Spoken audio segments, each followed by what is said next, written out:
Okay, so imprecatory prayer, which is a curse prayer. Now this is hard to understand. And that's the difference between the Old Testament and the New Testament. Personally, I look at it. New Testament is full of the grace of God. God revealed himself as a gracious God. But in the Old Testament, not so much. God is doing warfare and bring down the nations, and instructing Israel to go forth to annihilate some of the extremely godless nations like Amalekites and Philistines, and all this.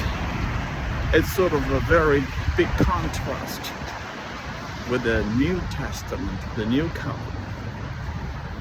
So the question is, how do you reconcile both? Is there a place for imprecatory or cursing kind of a prayers, which David manifested a lot? Well, let's look at them.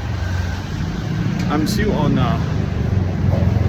Psalm 55. Okay, this is the context of David being pursued by people who are close to him, who were his good friends or close friends before. And here it is. They are going after David. They or he or whoever is going after David to try to kill David. So David wrote, with whom I once enjoyed sweet fellowship at the house of God, as we talked about among the worshippers. Verse 15. Let death take my enemies by surprise. By surprise, it says. Let them go down alive to the realms of the dead, for evil finds lodging among them. See, David cursing them. Let them die, in other words. Okay, so he said, as for me, I call to God and the Lord saved me. Evening, morning, and noon, I cry out in distress. You see the intensity of distress. David is crying out 24 hours, or all the waking hours, basically. And he cries out in distress, and God hears his voice. God rescues him unharmed from the battle waged against me, even though many oppose me. Okay, so this is how it goes.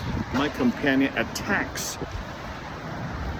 So my companion attacks his friends.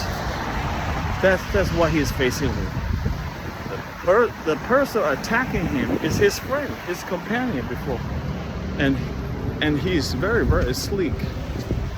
His talk is smooth as butter. This is verse 21, Psalm 55.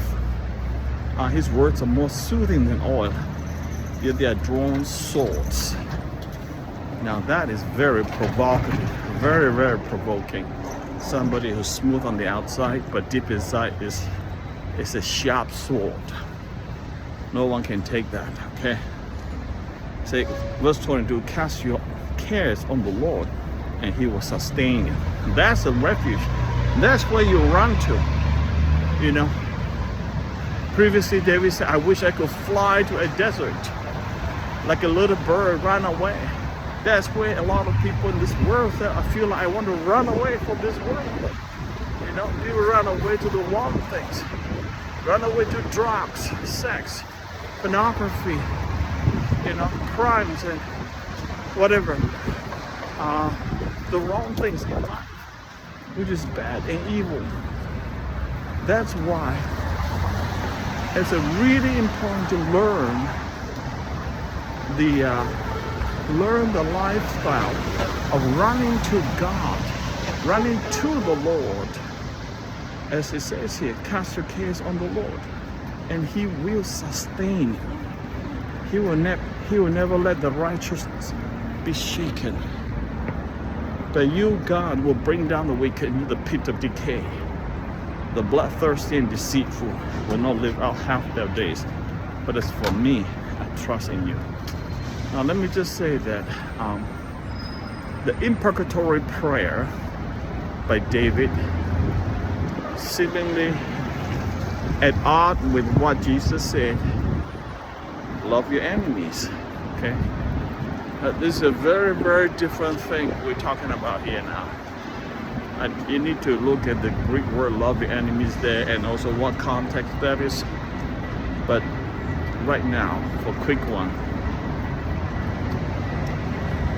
Jesus has established a covenant of forgiveness and trust in Him, just like on the cross.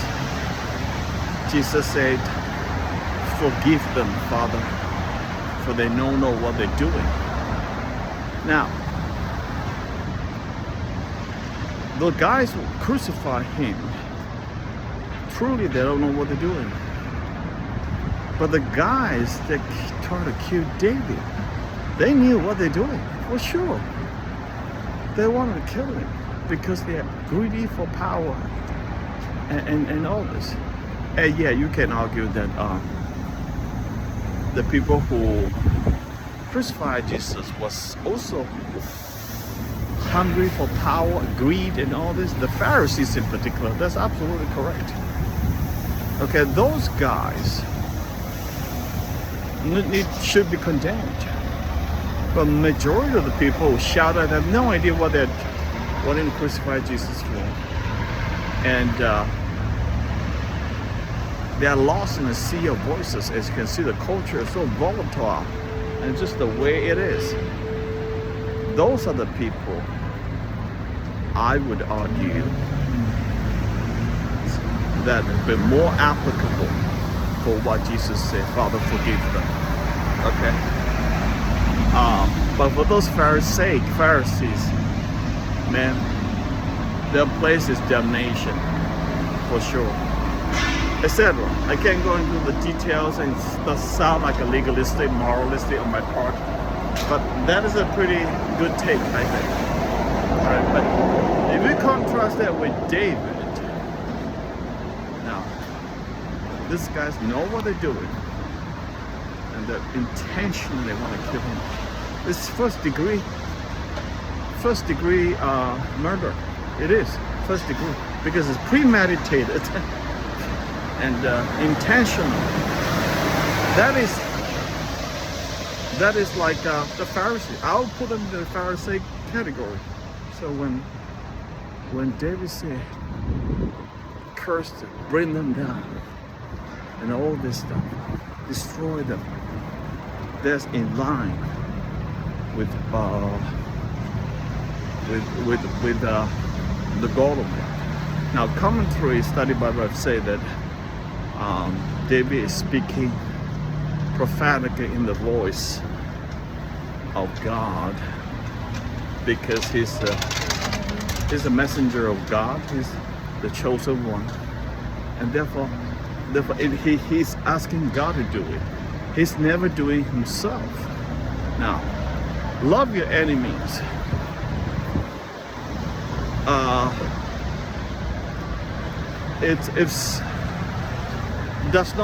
It also means do not destroy the enemies yourself. Let God do it. Because in the Old Testament, God said, vengeance I will do. I will carry out vengeance. Leave it to me. Okay? So I think the imprecatory type of prayer is tricky, but you can see where that comes from. And that kind of making sense. In applications for us today, we need to use it carefully and with wisdom. But the overall sense of the word, basically pray for judgment on those guys, will continue. In fact, Jesus has said that a few times, Sodom, it will be more bearable for Sodom and Gomorrah at the time of judgment. So it's clearly leaving all the judgment to the day of judgment. There's nothing ambiguous about that. That is absolutely clear, and it's going that direction. Actually, the NIV or Yes, we studied Bible's commented that the imprecatory prayer is for this life or next, or for the end time judgment. We don't know, but that's going to happen. So they validate that in that sense of the word. So David's life is full of intriguing, interesting things as we go through the book of Psalms, and we really learn so much from what God is doing through him and speaking through him, and what he encountered as a man, as the greatest king, as a morally weak man at times, and yet, you know, he personified a man who struggles and yet loves the Lord passionately. That's the bottom line. That's the one I love so much, in putting his faith and love passionately on God.